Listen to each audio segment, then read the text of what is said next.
Sebagai upaya kepedulian Pemkab Aceh Barat di tengah kondisi pasca bencana alam, pemerintah Kabupaten Aceh Barat berupaya menyalurkan bantuan, salah satunya yaitu bantuan tunai ke masyarakat melalui dari Baitul Mal Kabupaten setempat. Kepala Baitul Mal Kabupaten Aceh Barat, Sofyan Yusuf, mengatakan bantuan tersebut merupakan untuk masyarakat yang terdampak bencana alam banjir di Kecamatan Pantai Cermin dan di Kecamatan Sungai Mas, Kabupaten Aceh Barat.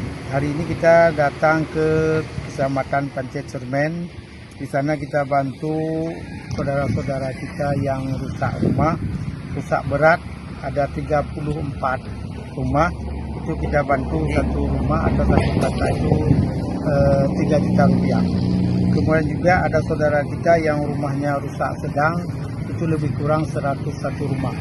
Jadi kita bantu masing-masing 2 juta rupiah. Kemudian juga ada saudara kita yang kena musibah rumahnya rusak ringan. Ini kalau di Pantai Cermin lebih kurang ada 55 rumah.